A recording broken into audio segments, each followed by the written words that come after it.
Hey Potterheads, today I wanted to discuss with you one of my favorite books of the series, Harry Potter and the Goblet of Fire.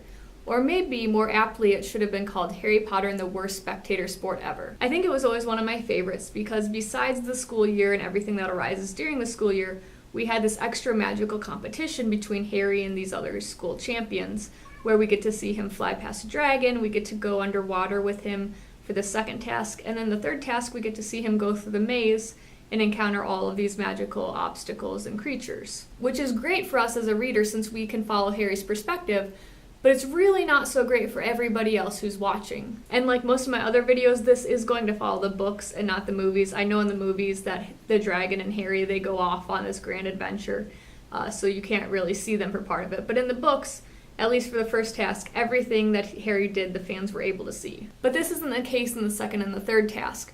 For the second, they get to see everybody kind of line up next to the lake. Maybe they get to see Crumb transfigure himself into the half-shark. Harry's very excitedly chewing some gillyweed. But other than that, they really don't see anything. These people, they go into the water, they perform their charms, and then they're down at the bottom of the lake where nobody can see them for an hour, or actually it's more than an hour, but it's supposed to only be an hour. And then they rise to the surface and everybody cheers for them. But for the entire hour or more, all the fans are doing is watching an empty lake. And reading the third task, I figured the fans could see, because the fans are seated up in the Quidditch stands, which overlook the Quidditch field and have a very high vantage point, so I just figured they could see into the maze. But on page 251 of the Order of the Phoenix, Hermione explicitly says that they're not able to see anything that happens in the maze, which has always confused me, because they're seated high up above, they should be able to look down and see, just kind of like if you have a little mouse running through a scientific maze. You know, the scientists can watch his progress and see what's going on. So why can't the spectators see? And what made me want to reinvestigate this was a recent video made by the Super Carlin brothers that was really good. It was about why the Triwizard Cup as a portkey works twice to bring Harry to the graveyard and back to Hogwarts, where normally they only work one way. It's a great video, you should check it out. I'll put a link in the description section below. But in it, part of their theory really relies on the fact that nobody can see what was going on in the maze. And so I want to investigate further as to why they couldn't see into the maze, since it seems like they should be able to. So where does a good Ravenclaw go when they don't know the answer to something? Research. Research and math.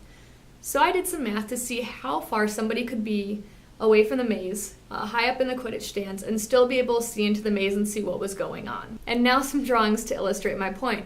I'm going to preface these by saying I cannot draw to save my life. Logic and math, yes, very good. Drawing?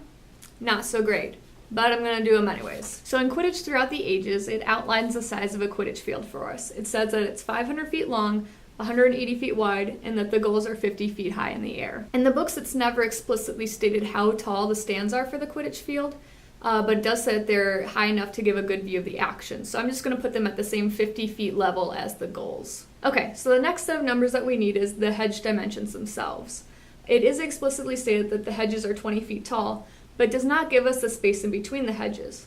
I chose 11 feet because it is said that Hagrid's blasted Scroots are 10 feet long, so they need to be able to fit there and kind of turn around and move. So at minimum, it has to be about 11 feet. So the next diagram kind of sticks a lot of these things together. We have, again, the 20-foot tall hedges, 11 feet across, and then Harry standing at 5.5 feet, which I chose 5.5 feet because that's the average height for a 14-year-old male in England. So we have Harry standing there, and I just put him in the dead center of the maze, which is 5.5 feet across from the edge. So then all we need to do is figure out what these angles are here, depicting the line of sight here, for someone to be able to see Harry's head or the ground of the maze, and where they would have to be standing to be within this line of sight. Okay, so here's the triangles that we need to figure out a number for. So we have the 50 feet that they're sitting up in the air, and then we have x1, which denotes the maximum distance that somebody could be seated away from the maze in order to see down into it. And then here's the angle of interest, which we need to figure it out. And then here's a similar triangle to see the top of Harry's head. You just subtract off his height, so it's 44.5 feet above Harry's head, and x2, so the maximum distance that somebody could be seated away and see Harry's head. So here's a nice snapshot of the math I did to figure these numbers out. There's a simple and a slightly more complicated way to do this. I did the complicated way first just because that's what made sense to me. I used trigonometry on the original triangle with the hedge walls with the 20 and the 5.5, so you take the inverse of tan of that. And then that's how you find your angle of 74.6. That's the angle of sight to see the ground of the maze. And then you just take the tangent of that number is equal to 50 over x1, and you find out that in order to see the ground, that the maximum they could be seated is 13.75 feet. You could have been smart, since the angle doesn't change, and just done proportions, y1 over x1 equals y2 over x2, and then cross multiplying. You could do that, and it gives you the exact same answer of 13.75 feet. You can do this again with the other triangle that I showed you, and go through all the math again, and you'll find that x2 is equal to 16.88 feet. I'm sure you're all thinking, that was way too much math. What does this mean for me as the reader? It means that sitting 50 feet up in the stands, they can only be seated a maximum of 16.88 feet from the upper inside corner of the maze in order to see in to see Harry's head.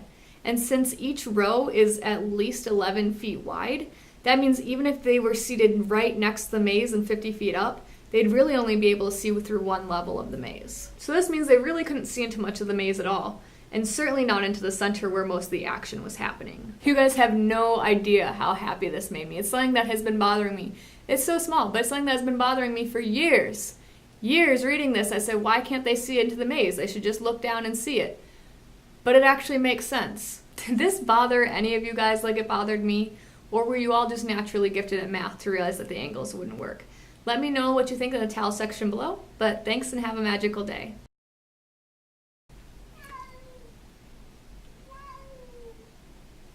You get to see him underwater